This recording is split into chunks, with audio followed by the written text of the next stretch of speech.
시청자 여러분 안녕하십니까? KBS 9시 뉴스입니다. 여러분 안녕하십니까? 여러분 안녕하십니까? 오늘의 주 뉴스입니다. 뉴스룸을 시작하겠습니다. 조중동 한결의 경영.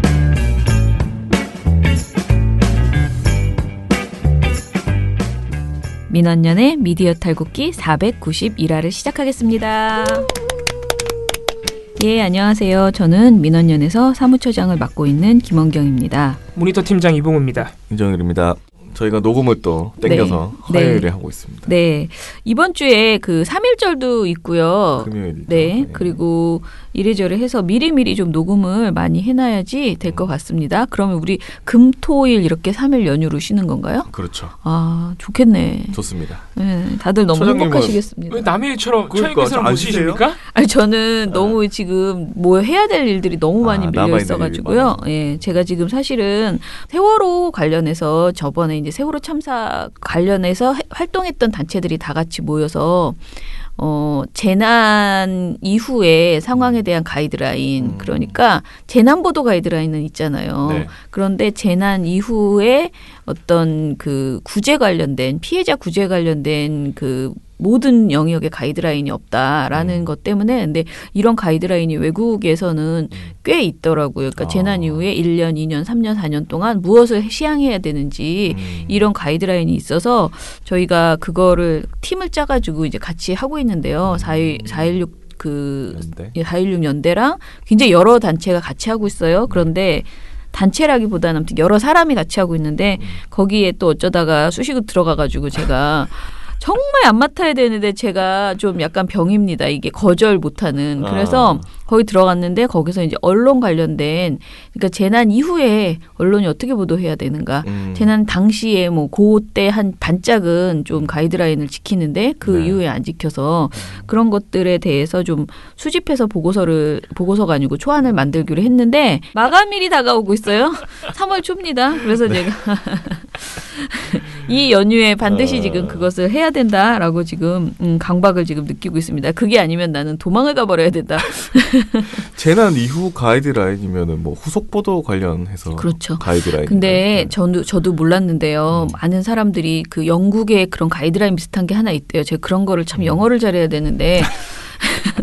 근데 이제 외국에 그 인터뷰를 갔다 온 팀이 있어요. 그러니까 참사 4.16 연대 지원 사업으로 갔다 온 사람들 말이 외국에 가면요. 외국에서도 이제 되게 유명한 참사들이 있을 거 아니에요.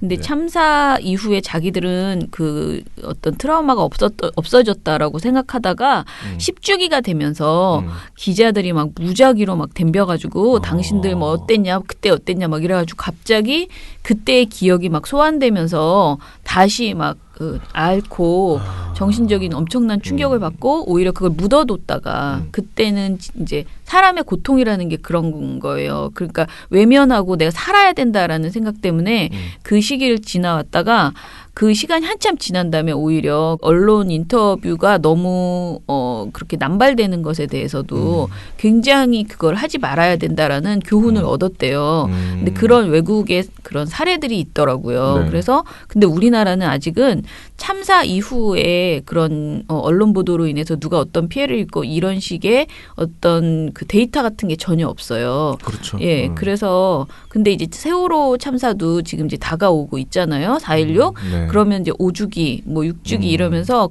막 그 생존자들한테 이제 달려들어가지고 뭔가를 한다고 하나. 본인이 원해서 하는 건 괜찮아요. 그런데 이제 언론에서 이제 언론이 과하게 그렇게 하면서 부적절한 질문을 하거나 그리고 이제 제대로 된 추모가 아닌 다른 식의 상처를 주는 2차 가해성 그런 보도들이 나오거나 이럴 수 있다는 거죠.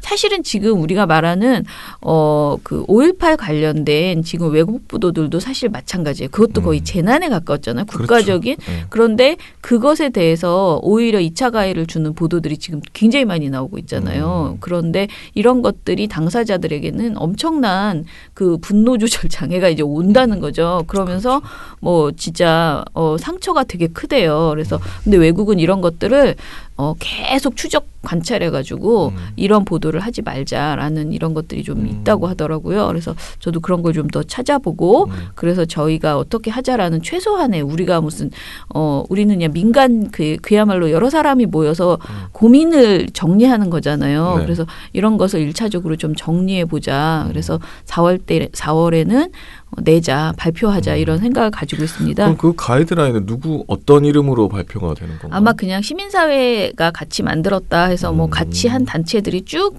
나올 것 같아요. 그런데 4.16 연대나 또는 인권단체들 여러 단체들이 같이 지금 준비를 하고 있습니다. 네.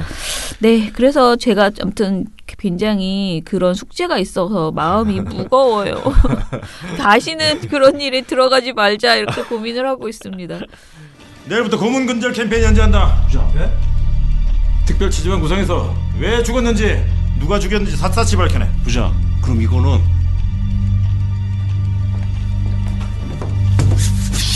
까고 있니? 야! 경찰이 고문해서 대학생이 죽었는데 씨발! 보도 지침이 대수야! 앞뒤지지 말고 들이박아! 예!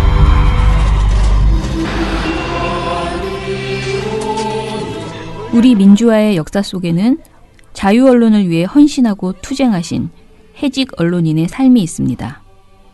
민언녀는 동아투위 위원이신 자유언론 실천재단 이부영 이사장, 보도지침을 폭로한 신홍범 전 조선투위 위원장, 유승열 80 해직 언론인 협의회 공동대표를 모시고 군사독재 시절 자유언론 투쟁 이야기를 들어보려고 합니다. 영화 1987 속에 숨어있는 자유언론 투쟁 이야기를 비롯해 여러 영상과 함께 언론인들의 끈질긴 투쟁의 역사를 만나보시죠. 이름도 JTBC 방구석 1열을 흉내내서 민언녕 구석 1열로 지었습니다. 3월 5일 화요일 저녁 7시 서울시청 바스락홀 언론자유 토크쇼 민언녕 구석 1열 지금 신청하세요.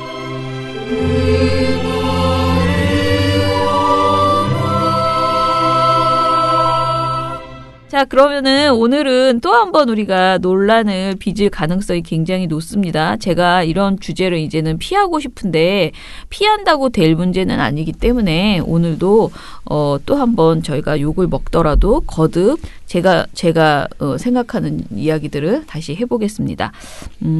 이렇게 말하니까 갑자기 여러분들이 굉장히 울렁거리실 것 같은데 제발 그 말은 하지 마세요라고 저를 지지하지만 이 주제에 있어서는 지지하지 않는 많은 분들이 지금 괴로워하실 거라고 생각합니다. 네. 근데 이거는요 정말 제 개인적인 소신의 문제가 아니고요. 이게 사실이에요. 그래서 좀 여러분들이 그 마음에 어떤 장벽을 접고 사실을 그냥 사실대로 받아들여 주셨으면 좋겠다 싶습니다. 하겠습니다. 오늘 봉우 씨가 들어와서 종편 모니터를 하는데요. 그 주제가 의미심장합니다. 시작할게요. 경거망동한다면 우리는 민언년 종편 모니터 경거망동 특집. 할 것이다. 네, 진짜 고민 많이 합니다. 우리 아유 이놈의 특집 제목 때문에 그냥 누가 이렇게 하자 그랬어요? 왜 굳이 이렇게 특집 이름을 맨날 지어야 됩니까? 재밌잖아. 이렇게 됐습니다. 미치겠네 지금. 네, 오늘 주제는요.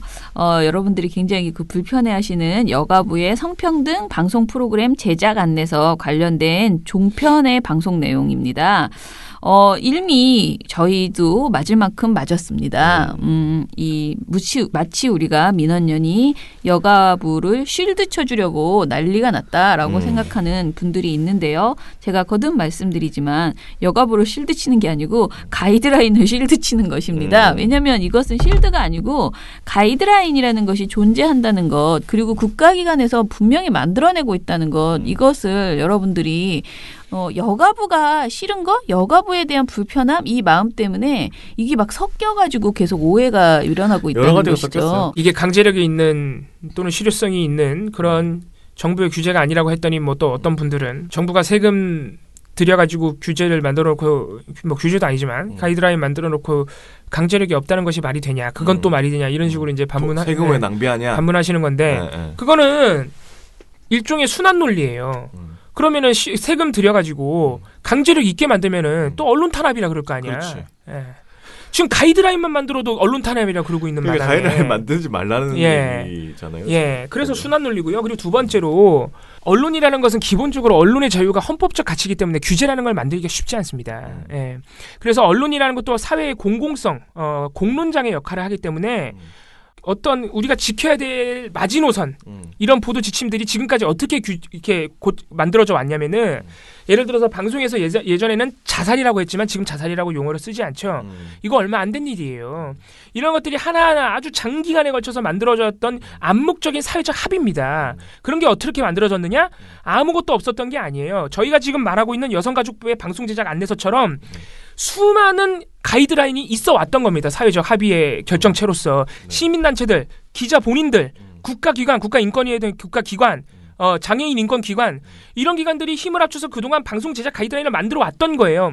우리 이런 게 사회적 합의이고 당사자들이 요구하는 어떻게 보면 조금 기자들 입장에서는 조금 눈높이가 높을 수 있는 최상위의 기준이니까 이런 가이드라인 우리가 고려해서 보도를 한번 해보자. 이런 합의 틀 안에서 보도를 하면서 시민단체들 그리고 시민 여러분들의 비판과 함께 장기간에 걸쳐서 이건 하지 말자라고 그동안 보도가 진일보 해온 겁니다.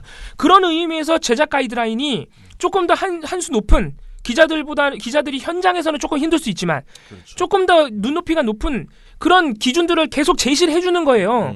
그런 걸로 인해서 사회적 합의가 만들어지는 겁니다. 그런 것이 세금을 들여서 해야 되는 일이에요. 국가인권위원회와 여성가족부가. 예. 그런 거 하지 말라 그러면 진짜 없어져도 돼요. 그런 거 하기 위해서 존재하는 가이드라인입니다. 예. 예. 그런 걸 따져보면은 이런 거 없으면은 보도 막 해도 된다는 거예요. 그렇죠. 노회찬 의원 돌아가실 때 시신 따라가서 카메라 들이밀고 이런 거 하지 말자고 그래서 얼마 전에 카메라 기자들도 우리 이런 거 심각하다 얼마 전에 만들었거든요. 처장님 가셔가지고 카메라 기자 제작 가이드라인 그런 거 있어야 된다는 얘기입니다. 그렇죠. 예. 이게 사회적인 합의고 좀 더 괜찮은 방송을 만들어 보자. 예. 이렇게 하는 거잖아요. 예. 그러면서 이제 점점 노력하는 거고. 그럼요. 예. 앞으로 여성들 짝 달라붙는 옷, 짧은 옷 입혀가지고 진열장에 이렇게 세워놓는 방송 미스트롯, 프로듀스 101 이런 방송 바람직하다고 생각하는 분들이 있을지도 모르겠어요. 근데 최소한 사회적 합의는 그런 게 불합리하다는 겁니다. 성차별이라는 거예요. 그렇게는 하지 말자. 예. 그런 거 하지 말자고 법에 심의 규정에다 써놔봐요. 난리 나죠. 방송 탄압이라고. 이제 전두환 때로 예. 돌아가는 거 진짜. 그거는 실제로 안 되는 거예요. 그렇게 하면. 근데 사회적 합의의 틀로서 우리가 한번 자제해보자. 다른 방식으로 그런 오디션 프로그램 만들 수 있다는 합의를 만들어 가자는 겁니다. 그런 노력의 일환으로 제작 안내서가 나온 거예요. 이거를 실제로 강제력을 줘버리면 방송 탄압이에요. 그쵸. 사회적 합의로 만들어 가는 것이 언론의 자유, 표현의 자유라는 헌법적 가치를 지키면서 다른 인권을 지킬 수 있는 방법입니다. 자, 그래서 오늘도 마지막입니다. 제발 저희가 이거 이제 그만하자라고 했는데요. 종편에서 모니터를 해보니까 너무 황당한 얘기들이 많이 나오고 말만 나온 게 아니고 행동도 나와가지고요. 저희가 이것을 지나갈 수는 없습니다. 발표를 해야 되겠습니다. 네. 자, 그래서 오늘은 더 이상은 그 사안을 정리하는 게 아니고요. 종편이 이를 가지고 어떻게 방송했는지만 짚어보도록 하죠. 아시겠지만 지금 보도가 이 여가부 제작 안내서를 비판하는 프레임은 정부가 아이돌 외모를 규제한다라는 정부가 아이돌 외모의 출연을 규제해서 방송을 통제하려 한다는 그런 프레임입니다.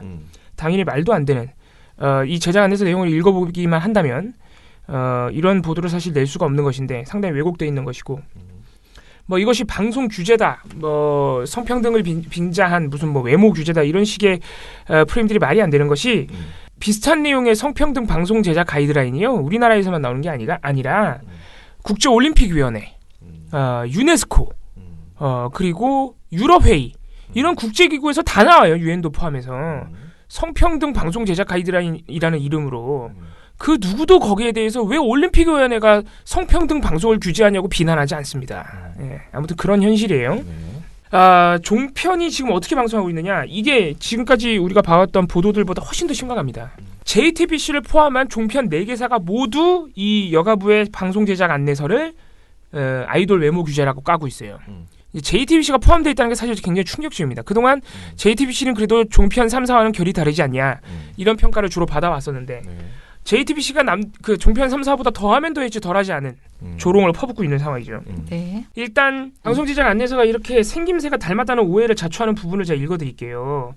획일적인 외모 기준을 제시하는 연출 및 표현이라는 그 가이드라인 부록 안에 하나의 항목이 있습니다. 여기서 자꾸 이런 이제 왜곡들이 나오는 이유가 이 항목의 두 번째 사례로 나온 것이 비슷한 외모의 출연자가 과도한 비율로 출연하지 않도록 합니다라는 항목이 있어요. 그 하위 항목에. 이것 때문에 자꾸 그 생김새 똑같은 애들 출연시키지 말라고 자꾸 왜곡하고 있는 것이에요. 여기에서 사례로 음악방송 출연자들은 모두 쌍둥이라는 또 문구가 있습니다. 이 두 문구가 문제예요. 이 두 문구의 표현이 오해를 자초했다고 생각할 수는 있습니다만은 제가 지금 말씀드린 이 항목 안에 설명이 뭐냐면은 출연자들의 외모가 다양하지 못하다. 대부분 아이돌 그룹의 외모는 마른 몸매, 하얀 피부, 비슷한 헤어스타일, 몸매가 드러나는 복장과 비슷한 메이크업 이러한 외모 회귀성이 남녀 모두 같이 나타난다 설명이 써 있어요. 이게 생김새를 말하는 게 아니잖아요. 전체 맥락 이 상위 항목에 그러니까 이 항목이 포함된 전체 내용의 맥락을 볼게요. 어떤 맥락이냐? 바람직한 외모 기준을 획일적으로 제시하지 않도록 합니다라는 게 이게 대주제예요. 이 항목에. 바람직한 외모 기준은 한 가지가 아니다. 근데 사례를 보면은 일부 홈쇼핑에서 이 옷을 입으면은 뚱뚱해 보일 수 있는 몸매도 날씬해 보인다는 멘트를 반복하거나 어린이 애니메이션과 성인 화장품 광고에서 갸름한 얼굴과 큰 눈, 흰 피부만이 이런 화장품을 쓸 수 있는 것처럼 반복해서 나온다. 이런 식의 방송하지 말자는 것이거든요. 그러니까 이런 전체적인 맥락 딱 한 문단만 위로 올려서 읽어도 이런 내용들이 있는데 이걸 과연 우리가 생김새 똑같은 사람으로 보느냐 이런 부분에서는 시민들이 오해할 수 있지만은 보도에서 이렇게 하면 안 되는 겁니다. 예. 16일이 그러니까 하태경 의원이 말을 쏟아낸 게 16일인데 이게 금요일이에요. 그러니까 이게 이제 주말 거치는 동안은 종편의 주요 시사 프로그램들이 방송이 없기 때문에 본격적으로 나온 건 18일 월요일부터예요. 방송이 나온 게. 네. 그래서 18일 월요일에도 방송이 없었고 19일부터 이제 방송을 막 하기 시작하는데 분량도 상당해요. 예를 들어서 채널A 뉴스탑 10은 15분이나 달았어요. 거의 방송의 25%를 여기에 쏟아부은 거예요. 예. 뭐 TV조선 신통방통도 6분 43초, 채널A 돌직구쇼 11초, 다른 프로그램들도 한 3, 4분 이렇게 다뤘습니다. 11초가 아니고 11분인데? 11초라 그랬습니까? 11초를 다룰 수가 있나? 11분. 네, 채널A 돌직구쇼 11분. 근데 이게 보면은 TV조선 보도본부 한 라인이 코너 제목을 외모별 출연 지침 뭐 이렇게 뽑는다거나 채널A 뉴스탑 10 국민 외모까지 vs 경각 심차원 이렇게 중립으로 다룬 경우는 딱 한 번 있었고 TV조선 신통방통 출연 줄여라 비슷한 외모 금지령 이런 아주 강력한 제목으로 뽑아가지고 정부가 비슷한 외모의 아이돌들을 출연 금지령을 내렸다 이런 말도 안 되는 제목을 뽑는 것이죠. 이미 제목부터 전부 다 사실 왜곡입니다. 그러면 이제부터 사례를 하나하나 말씀드릴 텐데 가장 심각한 사례로 보이는 것은 일단 채널의 뉴스탑 10 2월 19일 방송입니다. 이 방송은 일단 다루는 시간도 15분으로 가장 길 뿐 아니라 진짜 이게 기자가 맞나 싶을 정도의 말도 안 되는 발언들이 많이 나왔어요. 일단 채널에 있는 방송에 앞서서 이 대담에 앞서서 자체 제작 영상을 하나 만들어줬는데 일단 제작 영상에 진선미 장관이 나오고 거기에다가 자막이 먹방, 유튜브, 성인물에 이어서 연예인 외모까지 규제, 여자 전두환, 외눈박이, 문정부의 연이은 인터넷 방송 규제, 국민 보호인가 통제인가 이런 자막을 깔았어요. 이게 뭐 여자 전두환, 외눈박이 이런 거 따옴표로 땄지만 어쨌든 간에 진선미 장관에 대한 명예훼손에 가깝고. 근데 외눈박이는 장애 차별 용어인데 예, 이것도 심각하죠. 이거 왜 썼죠? 왜 누가 이 발언을 한 것 아니잖아요. 지금 그러니까 그 여자 전두환은 하태경 의원이 했으니까 따옴표 그렇죠. 쳐서 했는데 외눈박이는 자기네들이 그냥 한 말인가? 제가 지금도 확인은 안 되지만 외눈박이도 누가 한 말인 모양입니다. 그랬기 그래요? 때문에 따옴표로 땄죠. 먹방 유튜브 성인물에 이어서 연예인 외모까지 규제 이거 다 뻥이에요. 먹방 규제를 한 적이 없어요. 유튜브 규제를 한 적이 없어요. 예. 성인물 규제도 물론 그 컨텐츠들 안에 성인 사이트가 포함되어 있긴 하지만 애초에 성인물만 규제하기 위한 조치들은 아니었죠. 지금 이거 아마 HTTPS 규제를 말하는 것 같은데 더군다나 이번에 여가부가 낸 방송 제작 안내서가 연예인 외모 규제라는 점도 이것이야말로 가장 심각한 거짓말이죠. 아무튼 자체 제작 영상이 이렇게 나오고 몇몇 발언들을 보면은 일단 대담을 시작하는 진행자 황순호 앵커의 발언 자체가 이렇습니다. 최근 정부가 연이어 인터넷과 방송에 대한 강력한 규제 방안을 내놓으면서 찬반 논란이 지금 뜨겁습니다. 도대체 뭐가 강력한 방송 규제라는 것인지 알 수가 없어요. 여가부 방송 제작 안내서는 강력한 규제가 아닙니다. 이현종 문화일보 논설위원이 이렇게 말했습니다.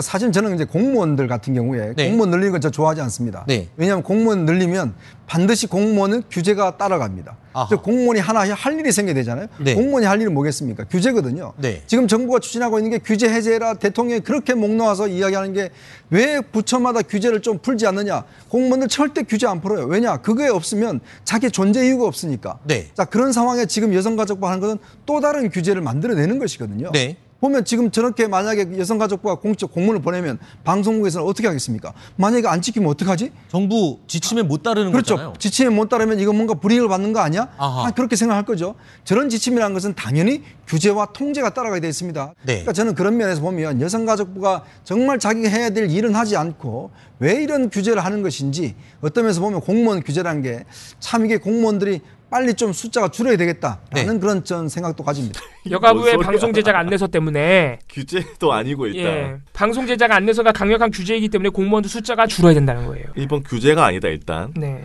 공무원하고 아무 상관이 없다. 이게 그러니까 공무원 숫자랑 무슨 일종의 상관이야. 공무원 비하 발언까지 나아간 것이죠. 그러니까. 그러니까, 예. 조수진 동아일보 기자가 진짜 상당히 심각합니다. 진짜 갖은 막말을 다 쏟아냈는데 아 이분 언젠가부터 동아일보 기자로 나오네요. 아 이거 동아일보 기자는 우리가 붙인 거고요. 예, 동아미디어 연구소 소장으로 나오죠. 근데 그게 동아일보 기자니까. 네. 예.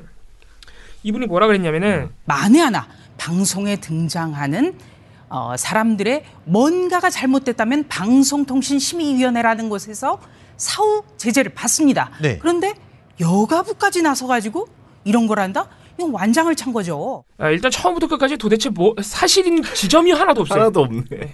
어쩔 거야 이거. 네, 일단 첫 번째 여성가족부가 완장을 찼다. 여성가족부는 방송통신심의위원회처럼 사후 제재를 할 수가 없습니다. 예를 들어서 예. 우리가 걸그룹 하면 마른 체형의 긴 머리, 네. 짧은 치마 이런 걸로 되는데 이것을 다양화하자 이런 얘기인 것 같아요. 그래서 저는 또 놀랍습니다. 왜 여성가족부가 이런 일까지 나섰는지. 그리고 여성가족부라는 거는 성평등을 고취하기 위한 그런 기관인데 네. 이런 외모의 다양성이 성평등과 무슨 연관관계가 있는가. 또 하나 도대체 여성가족부의 방송 제작 안에서 읽기는 한 것인지 모르겠습니다. 아닌 것 같죠. 걸그룹의 마른 체형 긴 머리 짧은 치마라는 문구가 없어요. 예. 외모 다양성을 여성가족부가 명시한 부분에는 남녀 모두에게서 마른 체형은 있어요. 예. 마른 몸매가 드러나는 복장, 하얀 피부 등 획일적 미의 기준을 자극하는 종용하는 그런 외모의 획일성이 남녀 모두에게서 나타나니 섭외할 때 고려를 좀 합시다라는 문구입니다. 예, 남녀 모두라 그랬는데 조수진 기자가 재발전해가지고 걸그룹의 마른 체형과 짧은 치마라고 말했어요. 긴 머리 뭐 이런 거. 이거야말로 동아일보와 조수진 기자가 얼마나 고착화된 성관념을 가지고 있는 그냥 스스로 노출해버린 거예요. 여성가족부는 말한 적도 없는데. 그러면서 이런 외모의 다양성이 도대체 성평등과 무슨 관련이 있냐? 오히려 조수진 기자가 말한 걸그룹의 짧은 치마와 긴 머리는 여성가족부가 해야 되는 성평등과 직접적으로 연관이 있죠, 오히려. 근데 여성가족부는 그렇게 말하지도 않았어요. 남녀 모두에게 외모의 획일적인 미의 기준을 제시하지 말자는 거예요. 외모지상주의 하지 말자. 프로듀스 101처럼 어린 여성들이 하나같이 짧은 치마 교복 입고 나서 춤추는 거 하지 말자. 또 TV조선의 미스트롯처럼 하나같이 짧은 치마 몸매가 드러나는 복장을 입은 여성들이 미스코리아처럼 그렇게 진열되어 있는 방송하지 말자. 이거 아주 상식적인 거 아니에요? 더더욱 성평등과 관련이 있죠. 더군다나 남녀 모두에게 하지 말자는 건 더더욱 성평등 아닌가? 예. 성상품화 하지 말자는 그렇습니다. 성상품화 하지 말자. 획일적인 미의 기준 제시하지 말자는 건데 도대체 이런 얘기가 왜 짧은 치마 이런 거 얘기 안 했다고요. 아무튼 조순신 기자가 왜 이런 얘기를 하는지 이건 사안을 전혀 모르는 거죠. 그렇습니다. 이 보건복지부가 작년에 비만을 방지하기 위해서 먹방을 규제해야 된다. 이렇게 얘기를 했습니다. 물론 비만 인구를 줄이는 건 굉장히 중요한 일입니다. 그런데 그것을 국가가 나서서 그렇다면 먹방을 규제해서 비만을 그러면은 어떻게 떨어뜨릴 수 있을 거냐. 어디까지 국가가 개입할 거냐. 이거야말로 국가주의 아니냐. 이런 비판이 나왔거든요. 지금 여성가족부도 똑같습니다. 먹방 규제했는데 여가부도 똑같다? 먹방 규제를 한 적이 없어요. 작년에 보건복지부가 낸 것이 국민 비만을 어떻게 하면 우리가 좀 막을 수 있을까 하는 그런 계획들 이었는데 거기에서 비만을 자극할 수 있는 콘텐츠들에 대해서 모니터를 할 필요가 있다. 이건데 먹방이란 단어가 안 나와. 먹방이란 단어가. 뭘 먹방을 규제했다는 거예요. 아무튼 간에 그렇고요. 네. 지금 어떻게 보면 페미니즘 단체라든지 이런 단체들의 남성 혐오 운동이 조금 일어나서 굉장히 좀 사회적으로 논란이 크거든요. 네. 이런 거에 대해서 여성가족부가 관심을 가져야죠. 이렇게 말할 거면요. 도대체 어떤 단체가 남성 혐오 운동하고 있는지 좀 말 좀 해주세요. 페미니즘 단체가 뭔데 도대체 이런 식으로 뭉뚱그려가지고 마치 모든 페미니즘을 주장하는 분들이 남성 혐오하는 것처럼 몰아간 다음에 여성가족부는 그거나 단속해라? 도대체 이게 말이야 방구야. 말도 안 되는 소리죠. 그리고 이걸 여성가족부를 비판하는 데 있어서는 보수 패널이고 진보 패널이고 진짜 한마음 한뜻이 됐습니다. 양지열 변호사는 주로 그래도 보수 패널들과 결이 다른 주장을 하던 분인데 이분이 또 뭐라 그랬느냐.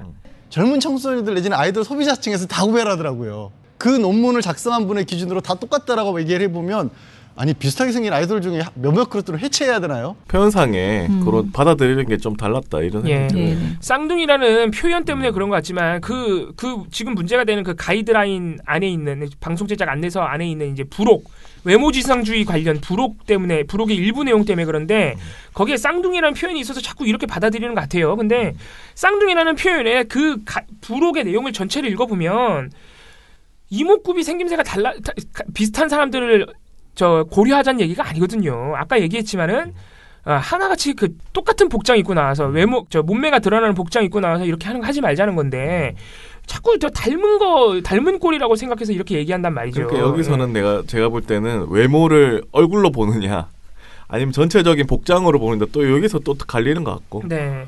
생김새 얘기는 하지도 않는다는 네. 점. 그러니까 좀 읽거나 방송을 하든가 비슷하게 생긴 아이돌 그룹 몇몇 해체해야 된다.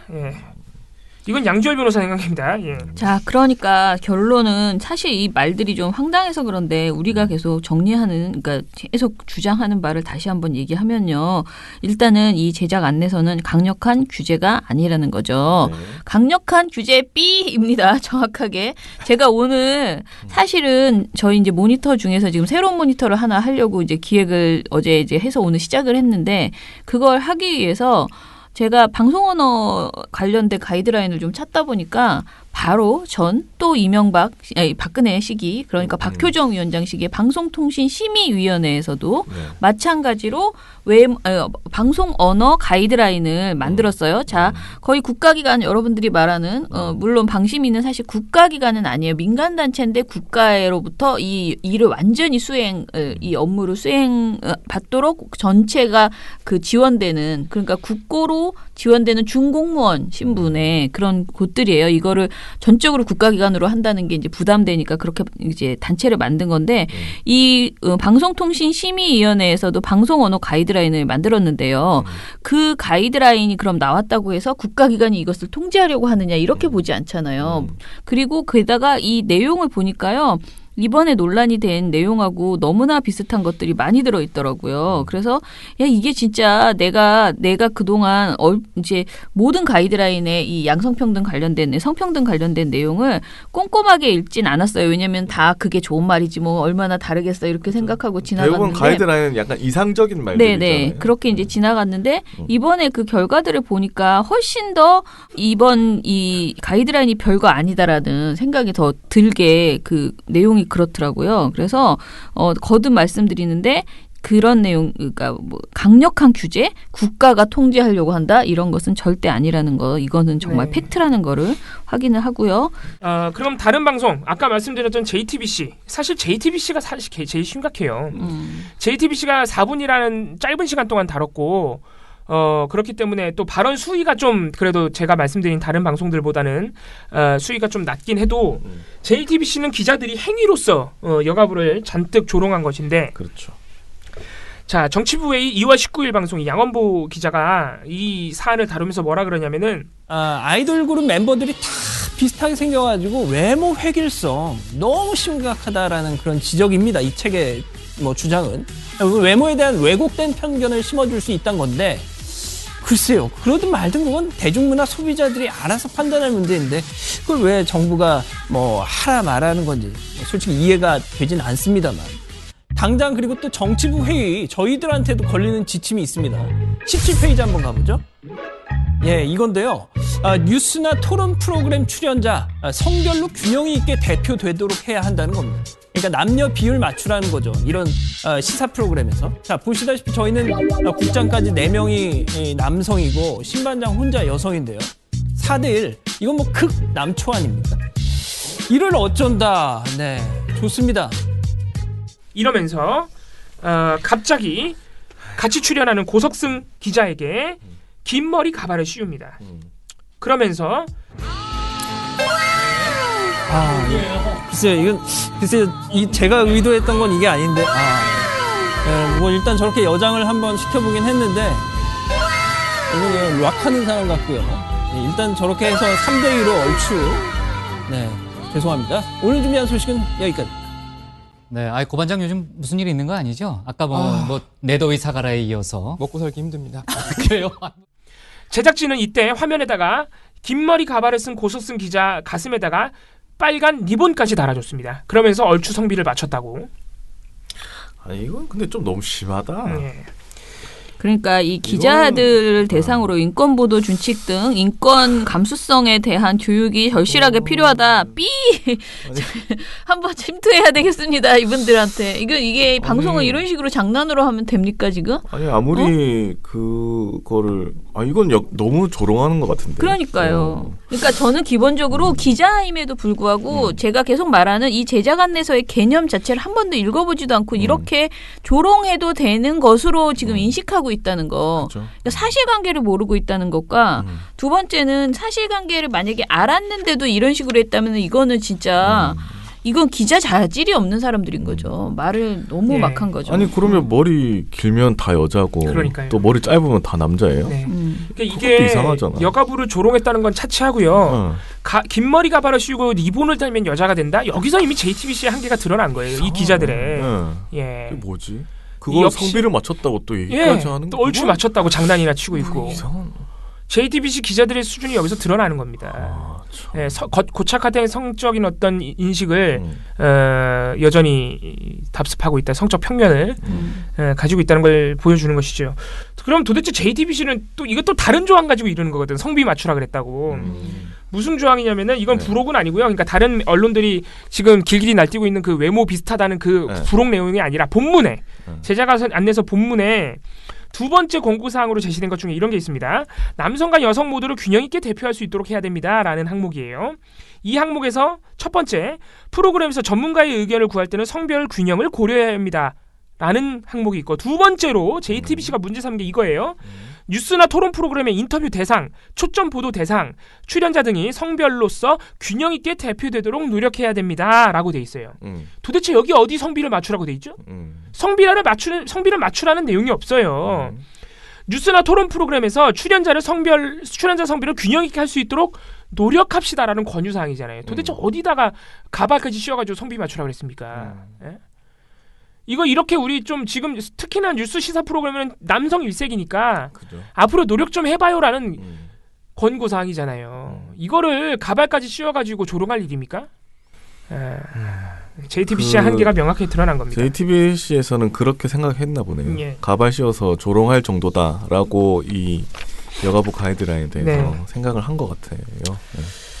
예, 이제 마지막 사례 한번 읽어드릴게요. 채널A 돌직구쇼. 여기도 진짜 발언이 만만치가 않습니다. 진행자 김진 앵커가 뭐라 그러냐면은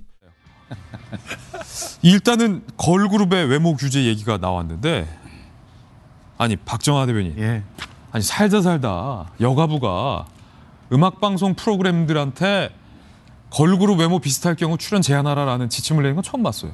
네, 나는 이렇게 취재 대상을 읽지도 않고 보도하는 경우를 살다 처음 봤습니다. 아니 그런 거 이거 많이 보지 않았어요? 네, 박정아 전 청와대 대변인은 여가부가 계속 논란이 되고 있는데 차라리 저렇게 할 거면은 그냥 부처를 해산하는 게 맞지 않나 싶어요.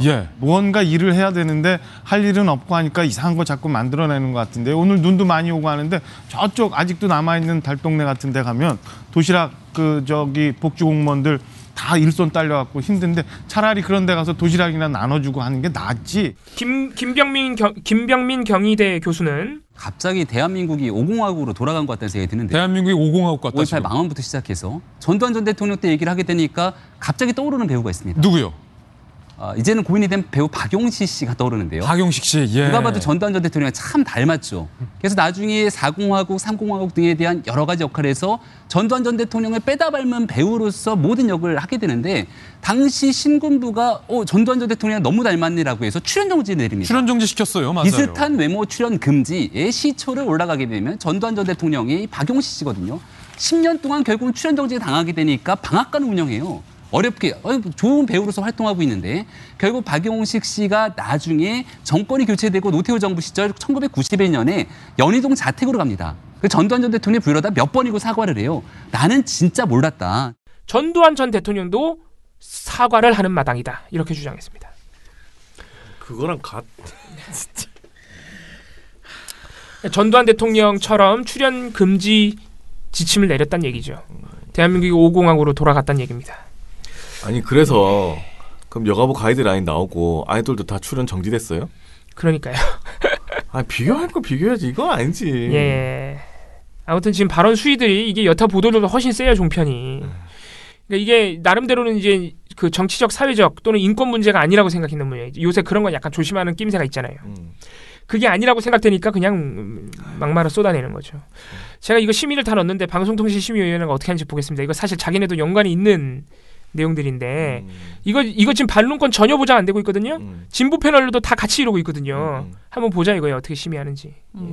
자, 제가 아까 확인을 좀 해보니까요. 아까 외눈박이라는 말 장애 비하 표현이라고 그랬잖아요. 그런데 이 표현을 왜 썼을까 채널A가 했더니 자유한국당의 장능인 대변인이 발표를 할 때 이 표현을 썼네요. 뭐라고 했냐면은 자신들 입맛에 맞는 이야기만 듣고 같은 편만 눈에 보이는 외눈박이 정책 집행의 단면을 보여주는 것 같다.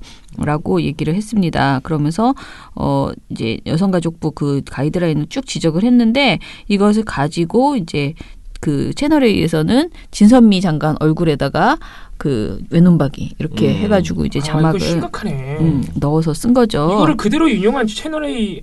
예. 이거 심의를 다시 넣어야겠네요. 못 살아. 그리고 이제 아까 제가 방송 언어 가이드라인 얘기했잖아요. 근데 그거를 이제 다시 한번 보면은요.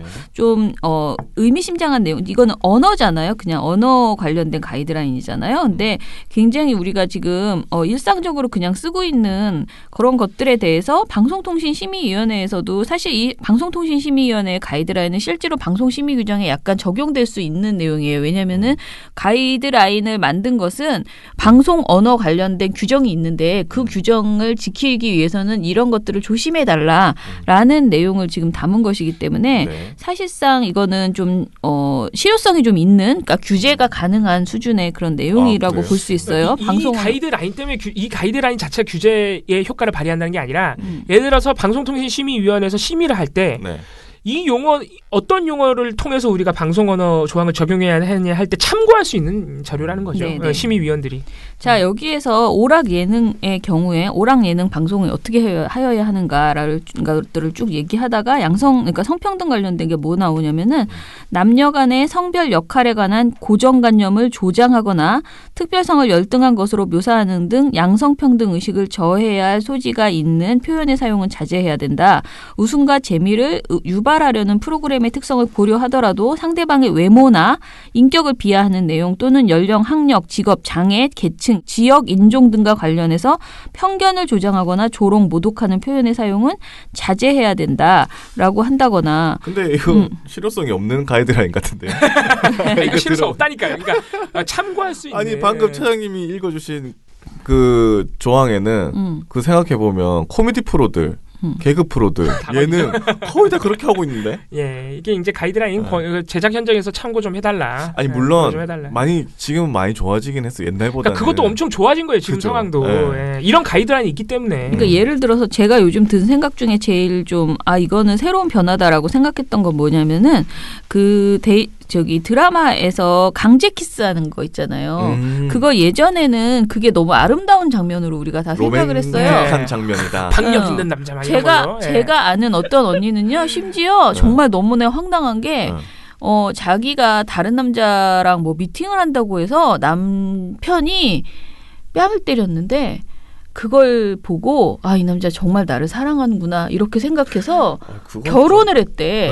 그러니까 내가 아는 언니야. 나보다 언니잖아. 이거 편집되나요? 그러니까 내 말은 아니 뭐냐면은 내 세대에는 그런 것에 대해서 강제 키스, 그 다음에 화내고, 너는 내 여자야 하면서 막 이렇게 강제로 구속하려고 하고 이런 거를 아름다운 정말 이 사람 사랑하는구나 이렇게 생각하고 받아들이는 나는 그 언니한테 미쳤냐고. 그러니까 언니가 그 아저씨가 그렇구나 내가 막 이렇게 화를 냈는데 내가 이제 평소에 보는 아저씨의 모습이 있잖아.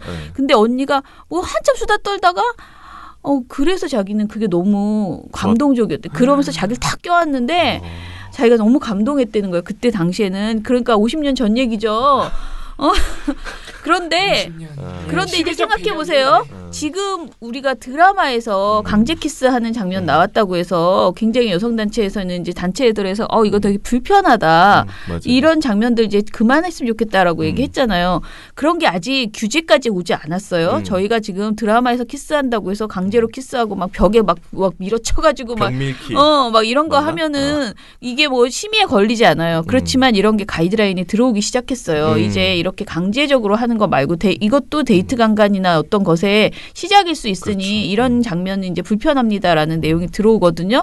그럼 이게 한 10년 후에는 아마 이게 문화로 이제 자리 잡으면서 아무리 연애를 하고 있고 썸을 타고 있어도 이런 식의 강제로 하면 안 된다. 하면 안 된다라는 것이 이제 심의에서 그것은 성희롱이다 또는 성폭력이다 이런 것이 이제 나올 수 있다는 거죠. 그래서 그런 부분들이 차근차근 문화로 바꿔내야 될 것을 지금 가이드라인에 계속 담고 있는 거예요. 그래서 어떻게 보면 여러분들이 보기에는 이러면 어떻게 드라마를 만들어? 이러면 어떻게 오라 그래?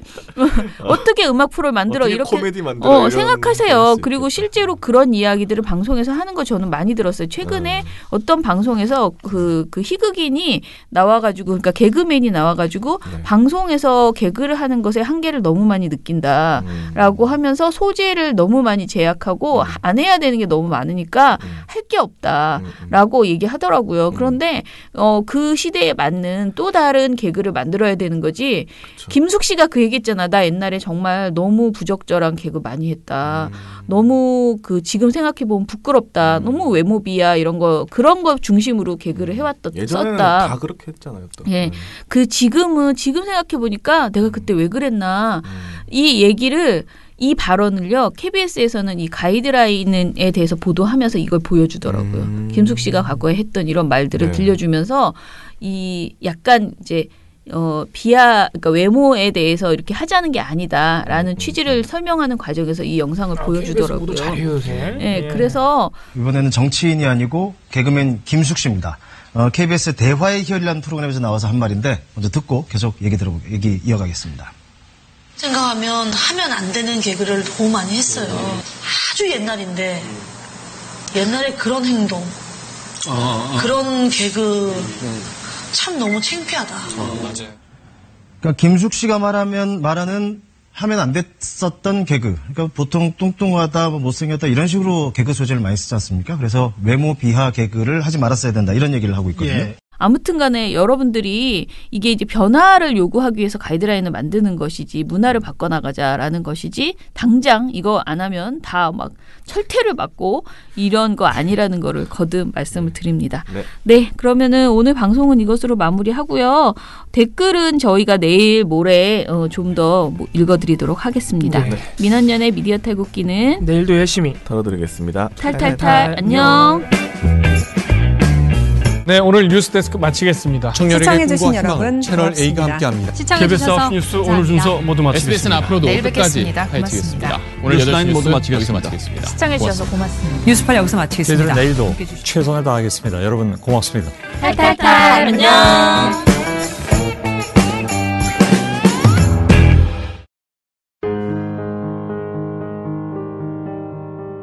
상상해보세요.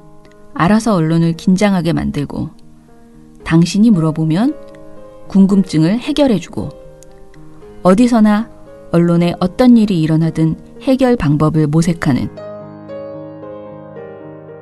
이것이 민원연이 우리의 삶을 더 쉽고 더 지혜롭고 더 나은 삶으로 만드는 방법입니다. 이제 당신이 사랑하는 일에 더 많은 시간을 쏟고 꿈과 열정을 추구할 더 큰 자유를 누리세요. 우리의 인생은 그래야 하니까요. 한 번도 느껴보지 못한 언론이 바로 선 사회, 민주언론 시민연합이 만들어갑니다.